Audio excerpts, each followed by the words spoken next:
মানুষের জীবনে miracle attract করার একটা সবথেকে শক্তিশালী উপায় হলো গ্র্যাটিটিউড প্র্যাকটিস। মানুষ যখন সবথেকে বেশি করে গ্রেটফুল থাকে তখন সে অটোমেটিক্যালি খুব পজিটিভিটি অ্যাট্রাক্ট করে লাইফে। প্রত্যেকদিন ঘুমোতে যাওয়ার আগে এবং প্রত্যেকদিন সকালবেলা ঘুম থেকে উঠে অন্ততপক্ষে ১০টা জিনিস নিয়ে ইউনিভার্সকে গ্র্যাটিটিউড জানানো উচিত। যেকোনো ছোট্ট থেকে ছোট্ট বিষয় হতে পারে। For example, thank you so much universe, আমি আজকে আমার পছন্দের জামাটা কিনলাম তার জন্য আমি grateful. Thank you so much universe, আমি গ্রেটফুল কি আমার একটা পুরনো বন্ধুর সাথে দেখা হয়ে গেল। Thank you so much universe, আমি গ্রেটফুল কি আজকে আমি আমার পছন্দের খাবার খেলাম।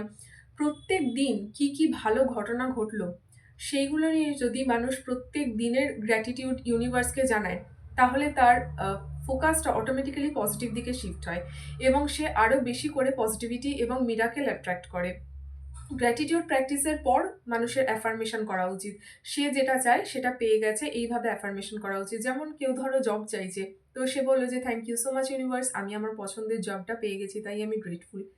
এইভাবে যদি নিজেদের প্র্যাকটিসগুলোকে একটুখানি ইমপ্রুভ করা যায়, তাহলে লাইফে অনেক পজিটিভ ইমপ্রুভমেন্ট দেখা যায় এবং ল অফ অ্যাট্রাকশনকে ইমপ্লিমেন্ট করাটা খুব সহজ হয়ে যায়। ফলে আমাদের লাইফে পজিটিভিটি অ্যাট্রাক্ট হয়, পজিটিভ ঘটনা ঘটতে থাকে এবং আমরা অনেক অনেক মিরাকেল উইটনেস করতে পারি। Thank you.